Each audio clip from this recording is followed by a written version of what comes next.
Germany plans to reintroduce controls at all land borders from next week. The measure will be enforced for an initial period of 6 months. The government says it's part of efforts to tackle irregular migration and to protect the public. Berlin is under pressure to act after the far-right AfD party made gains in recent regional elections and after a Syrian Islamist who evaded deportation killed 3 people in a knife attack in the town of Solingen. This is what Germany wants to see on all its borders starting next week. Border checks, as here on the frontier with Austria. Interior Minister Nancy Faeser announced new measures in Berlin that are initially set to last for 6 months. Until we can achieve stronger border protection with the joint European asylum system, we're forced to further protect our national borders. These border controls allow us to turn back irregular migrants. We've already denied entry to 30,000 irregular migrants since last October. That is why we will expand temporary controls to all our national land borders. The government put in place temporary checks at some of Germany's land borders last October. Those are now being expanded as pressure grows on Chancellor Olaf Scholz's government to bolster security following several Islamist-linked attacks. Earlier this month, the far-right Alternative for Germany party scored historic successes in 2 regional elections, campaigning on an anti-immigration platform. With a 3rd regional election coming up, the parties in Germany's governing coalition want to show they're taking action. Details about the new border checks and how they fit in with EU law have yet to emerge. Raphael Bossong is an expert on migration policy at the German Institute for International and Security Affairs. Welcome. Is this the end of the EU's open internal borders policy as we know it? Well, there is a considerable risk. I mean, one has to keep it in historic perspective. There have been various crises in the past. Let's not also forget Corona, when we really closed down the borders for real.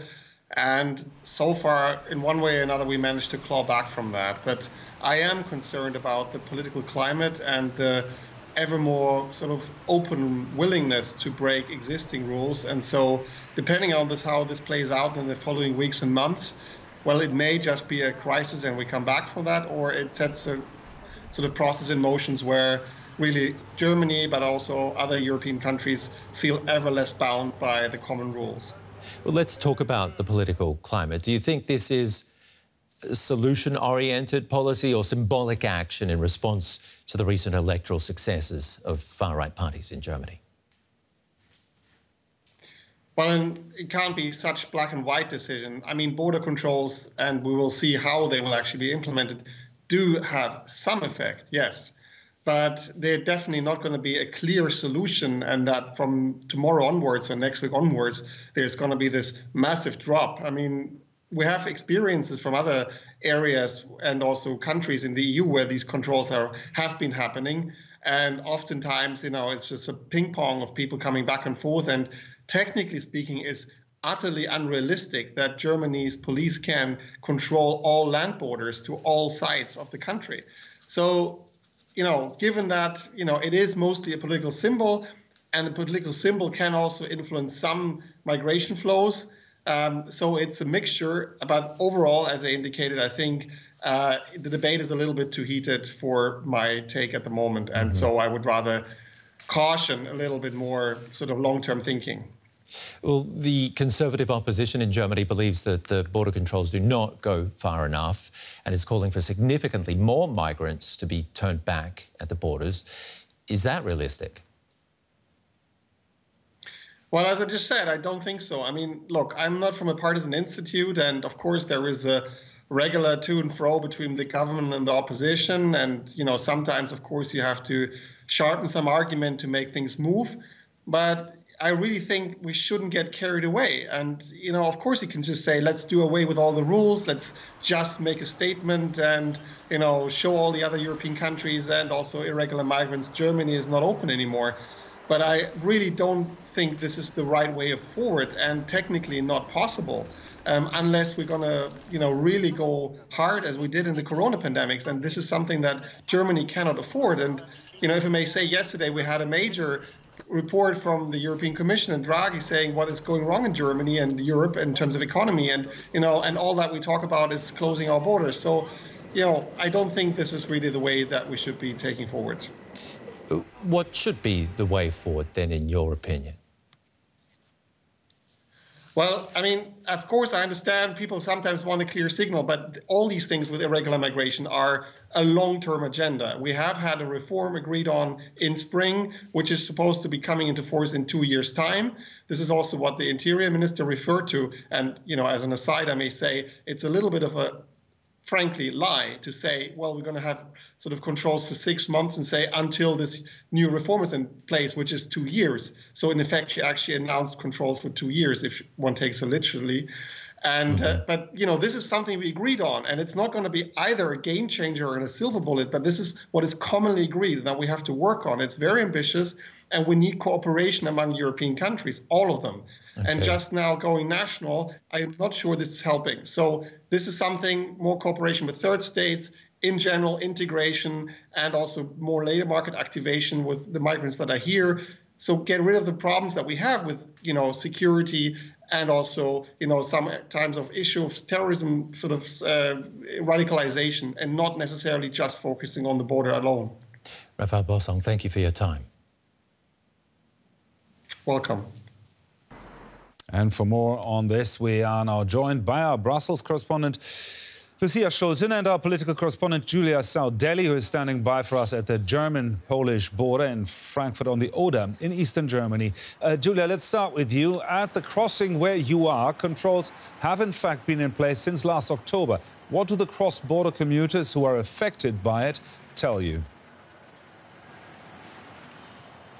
Well, as you might be able to see behind me, there's currently a lot of cars here lining up, heading towards the police checks that are right behind that bus there. You might be able to see them in a bit. But basically what happens here is that cars drive by, and a police officer may or may not stop them. They may ask to check their documents. They also have been stopping people walking by. And obviously this does cause some disruption here.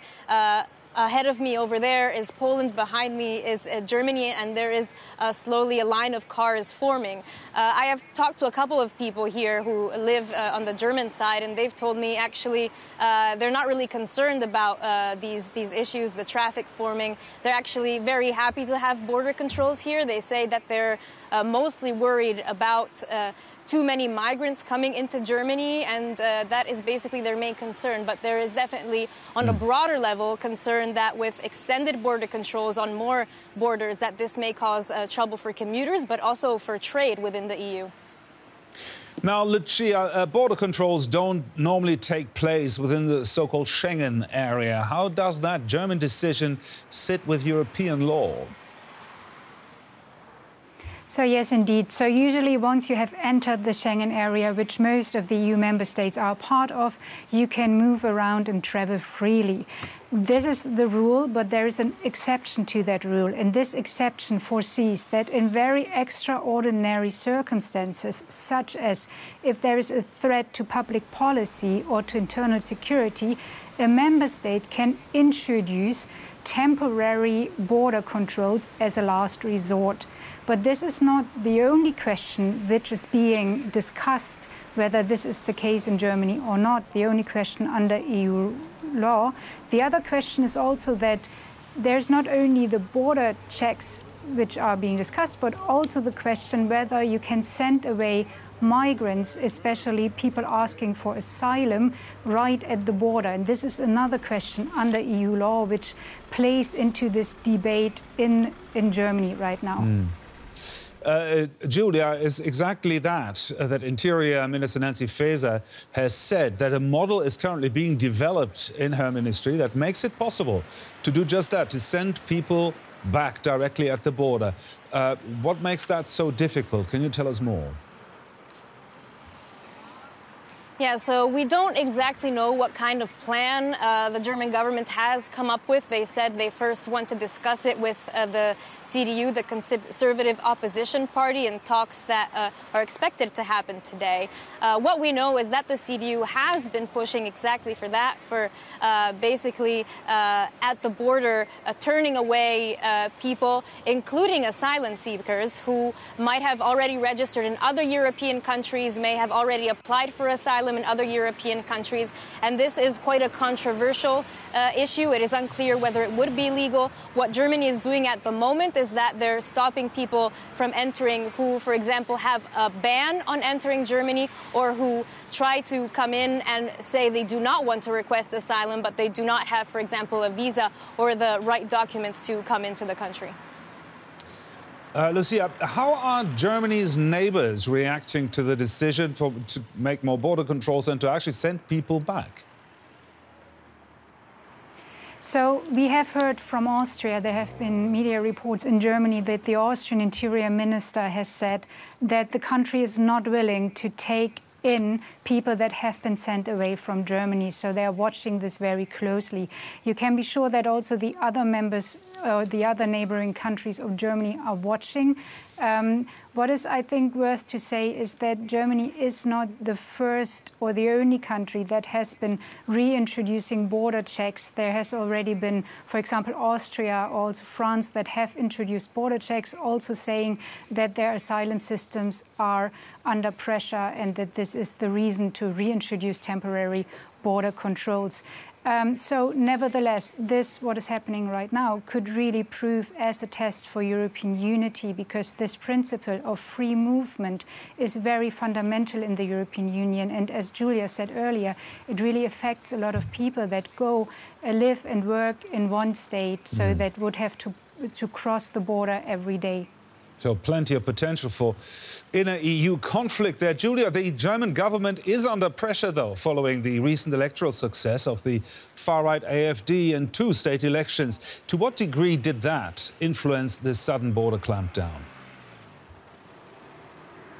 I would say to quite a big degree. Now, migration has been at the top of the political agenda for months now, but it has intensified the pressure on the government recently after a terrorist attack that happened in the western city of Solingen, where a failed asylum seeker from Syria killed 3 people at a city festival. And after that, the AfD, a far-right party, for the first time winning a state election in eastern Germany. The AfD, which has focused on its anti-immigration policies, basically to win more votes.